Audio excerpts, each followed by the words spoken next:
कोशिश तो हैट्रिक की होगी, लेकिन ये राह आसान नहीं है। देखिए, निश्चित तौर पर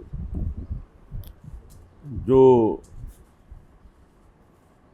मैं समझता हूँ कि कोई भी कॉन्टेस्ट है, कोई भी प्रतिस्पर्धा है, वो आसान नहीं होती। लेकिन कुछ हमारे ऐसे कार्य होते हैं या हमारी धारणा होती है जो हमने पिछले 10 साल के अंदर जो विकास किया है, हम उस विकास के आधार पर कह सकते हैं कि तीसरी बार हर हालत में हैट्रिक लगेगा।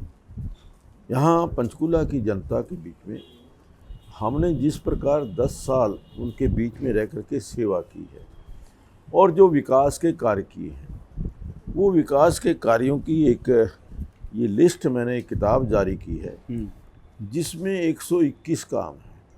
इसमें गांव के भी हैं और शहर के भी हैं। ये मैंने जनता के समक्ष रखी है और कहा है कि कोई भी इसमें एक काम ऐसा जो ना हुआ हो और इसमें काम में लिखा हुआ तो वो जनता मुझे बताए। लेकिन मैं समझता हूँ कि जिस प्रकार से जनता का, लोगों का प्यार मिल रहा है और मुझे पूरी आशा है कि हैट्रिक लगेगा। लेकिन आपके प्रतिद्वंदी चंद्रमोहन जी कहते हैं कि ये किताब महज झूठ का पुलिंदा, उससे ज़्यादा कुछ नहीं। उनके लिए जवाब? चंद्रमोहन जी यहाँ से 4 बार विधायक रहे, 18 साल तक वो विधायक रहे। मैंने बार बार आपके चैनल के माध्यम से भी, मीडिया के माध्यम से भी उनसे पूछा है कि आप इसको तो झूठ का परिंदा बताते हैं, आपका जो सच है वो भी लोगों को बता दीजिए कि आप 18 साल तक पंचकूला के अंदर विधायक रहे। आपने कहा कि मैं पंचकूला को पेरिस बनाऊंगा और अब फिर कह रहे हैं कि मैं पंचकूला को पेरिस बनाऊंगा। अगर आप 18 साल एमएलए रहते हुए, उप मुख्यमंत्री रहते हुए पंचकूला को पेरिस नहीं बना पाए तो 5 साल में कैसे इसको पेरिस बना दें? ये सवाल मैंने उनसे किया और इसका जवाब मुझे ये मिला कि पंचकूला को तो बसाया ही हमने, मेरे स्वर्गीय पिताजी ने इस शहर को बसाया और इसका पूरा श्रेय उन्हें ही जाता है। तो कुल मिलाकर वो भी अपनी तैयारी पूरी करके बैठे हुए लग रहे हैं। शायद मुझे लगता है कि उनको ज्ञान नहीं। ये पंचकूला 1996 ने या 97 में नहीं बनाए तो 100 साल पुराना शहर है। ये पंचकूला सदियों पुराना शहर है, आज उसको बसाने वाले नहीं हैं।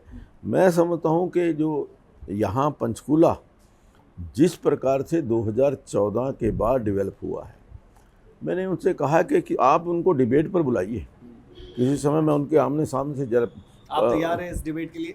बिल्कुल तैयार हूँ, बुलाइए उनको, मैं तैयार हूँ। और वो बताएं कि उन्होंने 18 साल में कौन से 18 काम किए, वो जनता को बताएं, मुझे बताएं। मुझे बताने की ज़रूरत नहीं है, वो जनता को बताएं कि 18 साल के अंदर ये काम हमने पंचकूला को बसाने के लिए किए, पंचकूला के विकास के लिए।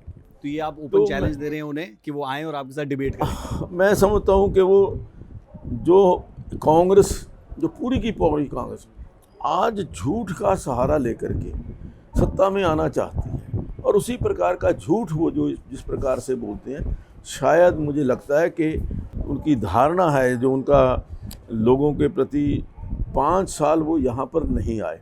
2019 में चुनाव लड़ा, लोग पूछ रहे हैं कि 5 साल कहाँ रहे।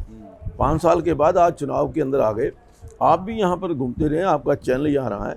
5 साल वो किसी एक आम आदमी को, किसी गांव वाले को, किसी शहर वाले को मिले नहीं और 5 साल बाद आकर के फिर कह रहे हैं कि पंचकूला हमने बसाया या पंचकूला के अंदर हमने विकास के काम किया। तो कोई काम तो बताएं। ये इस पर भी मैंने सवाल उनसे किया क्योंकि हर सवाल का काउंटर सवाल होता है। तो उनकी तरफ से कहा गया, सवाल ये था कि कहीं आप कालका से तो नहीं लड़ने वाले थे एक मर्तबा फिर से? तो उन्होंने कहा नहीं, मैंने पिछले 5 साल में सिर्फ पंचकूला को वक्त दिया, मैंने पंचकूला के विकास में काम करवाए, इसलिए मैं तो यहीं से चुनाव लड़ने वाला था। कोई 5 काम जो पंचकूला के विकास के लिए कोई आवाज़ उठाई हो, कोई यहाँ पर किए हों, वो तो बताएं लोगों को कि मैं उन्हें 5 साल के अंदर, या अपने अब तो छोड़ दीजिए क्योंकि वो कहेंगे मैं तो विरोधी पक्ष में था। जब वो 18 साल सत्ता में थे, उनके पिताजी मुख्यमंत्री थे, वो खुद उप मुख्यमंत्री थे, उन्होंने जो कोई काम 18 किए हों तो वो जनता को जरूर बताएं।